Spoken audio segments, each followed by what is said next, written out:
It's funny, man. People want to know how I'm always motivated. It's the unseen work, which you just said is a true statement. Those are false dopamine hits that people are giving you, man. There's no belief in that. These are teamwork dopamine. Like, I'm out running at 2 o'clock in the morning, 1 o'clock in the morning, in the gym, long sessions by myself. That's real. How I'm able to just extract dopamine, the good dopamine, whenever I want. Man, I've trained 99% of my life alone. No one pat me on the back. I did all of the work alone. And while I'm still hard on myself, I know what I did. So whenever times get bad for me, people, all this, who's gonna carry the boats and law? That's real. I hate that people know me for that guy, because that guy is not every fucking day. Like, when they see me, they want that energy. That's not me every day. I can extract it immediately when I need to, because when you train alone, and I lived alone for so many years in this misery, and you're able to get out of it by yourself, I can take myself to such a level of real passion and purpose. And like, the feeling I get is something I can't even explain by myself. I don't need anyone. That's why people come to me to motivate them. No one can motivate me. I have a resume full of fucking motivation that whenever I'm down, I'm like, oh, hang on, motherfucker. Oh, you know the truth. You know the truth. You know the darkness of the fucking dungeons and the fucking demons that fly. You know. And then from there, it's like, okay, you were there. You know this. There was no one there to pick up the rucksack, to pick up the boat, to pick up the log, to go in there. It was you. It was you. There was no pat on the fucking back at 300, at 275, at 250, at 220. No, that was you. So those things that come out of me, that extract from me in the darkness, people are looking for that pat on the back. Where is it? Oh, I don't need it. Because what I've done is, in the fucking unseen work, I built Frankenstein. So whenever shit gets nasty, David Goggins goes, you had nobody anyway, motherfucker. So see how I'm talking myself right now? That's me. That shit fires me the fuck up. That shit makes me fucking nuts. You had nobody anyway, motherfucker. Look around you. There was no fucking team. It was you. There was no weight loss program or mom and dad waking you up saying you can do it, you can be better, trying to build belief. You built belief when you had nothing. Rock bottom. You did that. So as times get hard for me, the truth comes out. And my truth is powerful as fuck. It's real. It's tangible. I feel it. It comes out of my brain as I speak about it. I'm reliving every single dark moment of my life to be here. So that is what people don't get. That is what motivates David Goggins, is the unseen work. But everybody needs that pat on the back. They need that training partner. They need that accountability coach. I don't need that shit. And neither do they. But it's what we've trained ourselves to believe that we need. The brain is the most powerful weapon in the world. And it's crazy how a kid that wasn't real smart, I was forced to go only internal. External had to go away. The external world had to go away. And living so deep inside myself, it was me in this brain and figuring out how this thing works.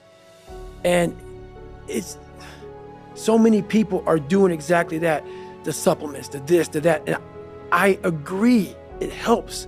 But once you figure out your brain, you become unstoppable to almost anything. Yeah, you can't beat death. You can't whatever. Your brain's amazing. Once you feed it the right conversation, the right mental nutrients, the right mental supplements, the right internal dialogue at the right time, with the right hit, with the right proof of what you've done in the past, and you send that right to the right circuit, dude, you're a fucking beast. A beast. But once again, you just can't read about it. You can't sit back and be a theorist. You have to be a fucking practitioner. And in that practice is where that becomes proof positive. And what I'm saying is like, God, like David Goggins, he's blowing my mind. What is this? He's not crazy. And so many people, a lot of people, have listened to me the right way, and they come back and they're like, I'm totally on board. It happened. It happened. I'm like, it'll keep going, man, if you keep doing it. But that is it, man. There's no sun. There's no glory. There's no carrot. There's no victory. But there is all of it in one. I just can't explain it real well to people, man. But what you get at the other end is something that you're always found. You're never lost anymore. Doesn't mean the journey's easy. Doesn't get any easier, but you're always found. I was suffering from toxic stress. The type of physical and emotional abuse I was exposed to has been proven to have a range of side effects on young children because in our early years, the brain grows and develops so rapidly. If during those years, your father is an evil motherfucker, hell-bent on destroying everyone in his house, stress spikes. And when those spikes occur frequently enough, you can draw a line across the peaks. That's your new baseline. It puts kids in a permanent fight or flight mode. Fight or flight can be a great tool when you're in danger because it amps you up to battle through or sprint from trouble. But it's no way to live. I'm not the type of guy to try to explain everything with science, but facts are facts. I've read that some pediatricians believe toxic stress does more damage to kids than polio or meningitis. I know firsthand that it leads to learning disabilities and social anxiety because according to doctors, it limits language development and memory, which makes it difficult for even the most gifted student to recall what they have already learned. Looking at the long game, when kids like me grow up, they face an increased risk for clinical depression, heart disease, obesity, and cancer, not to mention smoking, alcoholism, and drug abuse. Those raised in abusive households have an increased probability of being arrested as a juvenile by 53%.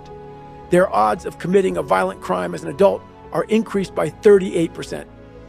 I was the poster child of that generic term we've all heard before, at-risk youth.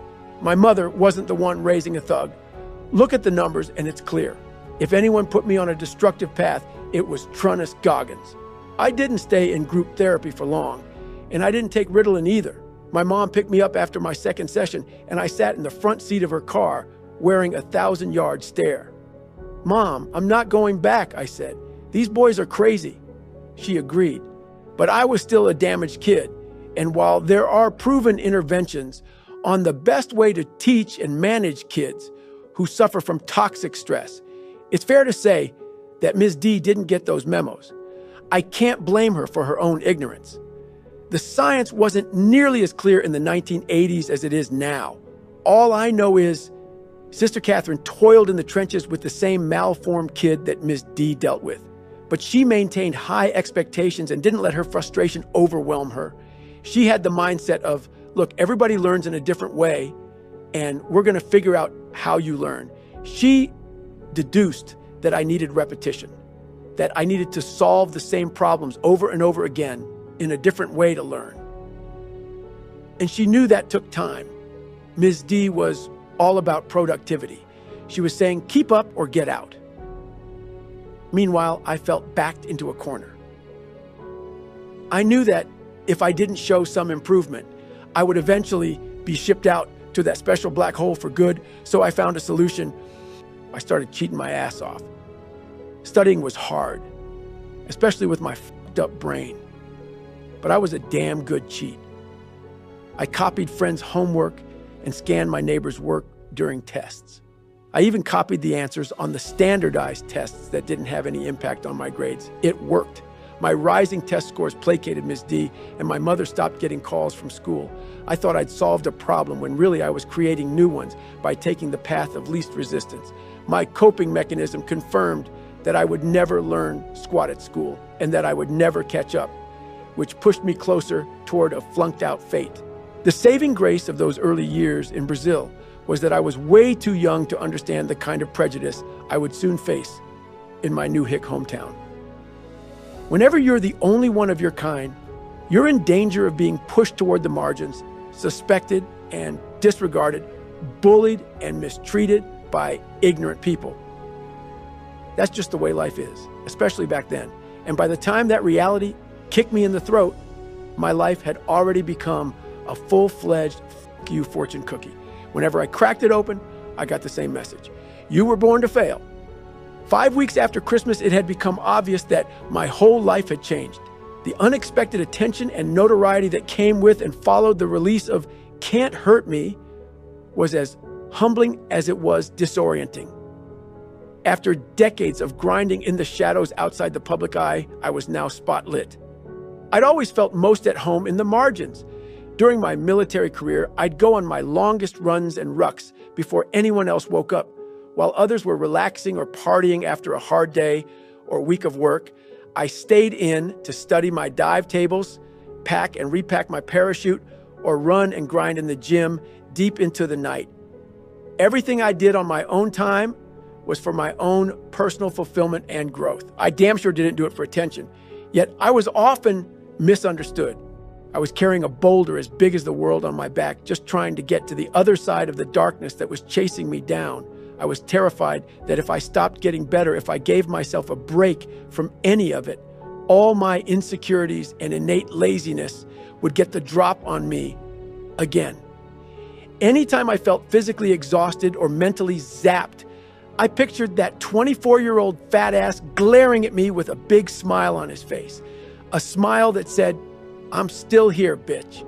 I am who you really are, and I'm not going anywhere." I looked at each day as an opportunity to mine the negativity that had colonized my brain and became fascinated by the power of the mind and how it can work for us and against us. Often it falls prey to the merry-go-round of emotions and situational conditions that cause confusion and sap us of focus, force, and fortitude, all of which have a natural tendency to ebb and flow like the tide. My early years made me very aware of this inherent fragility we all have. But later on, I learned how to harness and channel all my mental horsepower to accomplish things I never thought possible for myself. And I did it by building what I now refer to as my mental lab, my mental. Construction began after my last trip to Buffalo. That's when I finally stopped complaining long enough to realize the training ground that I needed was all around me. My f***ed up life was the raw material I was looking for. And if I paid close attention to my impulses, insecurities, and actions, dropped the shame, and remained willing to dissect my self-doubt, anxiety, and fear, I would find the strength and motivation to transform my life. Soon enough, I found myself hitting the books hard to prepare for the ASVAB test and spending 6 to 8 hours in the gym or on the trails every day to qualify for Navy SEAL training. And it didn't take long to realize that, like life itself, difficult workouts and long study sessions tended to spotlight all my weak points. My desire to continue to eat like shit, my natural impulse to cut corners in almost everything I did, my general lack of drive, and my flagging attention during those marathon ASVAB study sessions revealed my willingness to settle for mediocrity. But what came up for me most often was my failure in pararescue training. It was my constant companion during those weeks. It shadowed me wherever I went. I'd arrived at Air Force boot camp in the best shape of my life. And by the time pararescue training began 8 weeks later, I was in peak physical condition. I'd read the warning order front to back and prepared for each and every time physical evolution, assuming my strength and speed would be enough.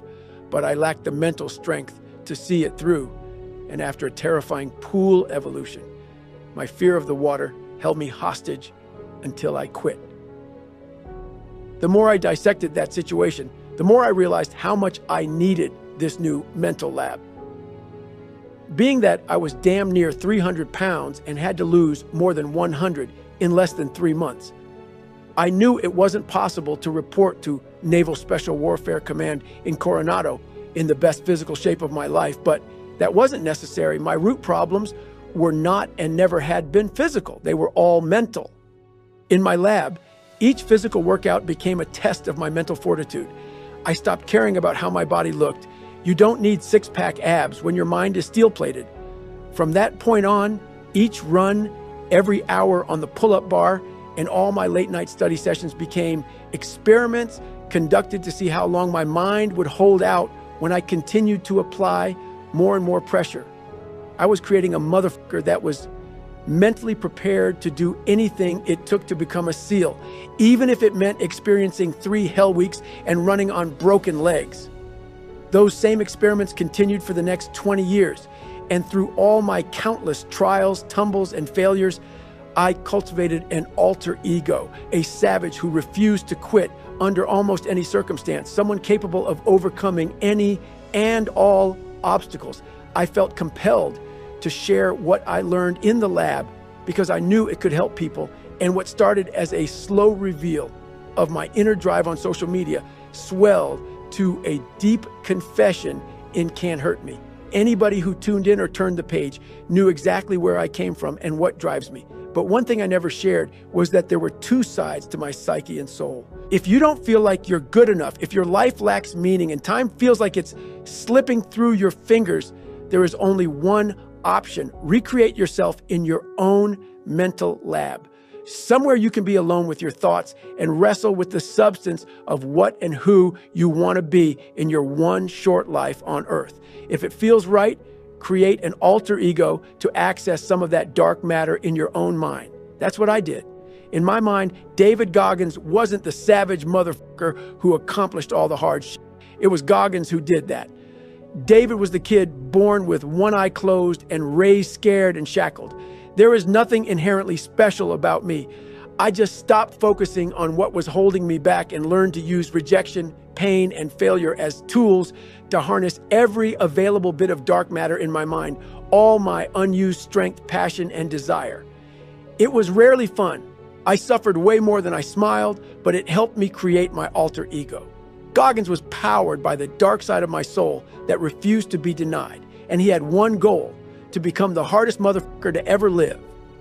We all have a mental lab at our disposal, but most people don't even know that they have access to a place where they can transform themselves. Therefore, they remain locked out. By the time they hit midlife, the doors are wrapped with a rusty chain and deadbolted.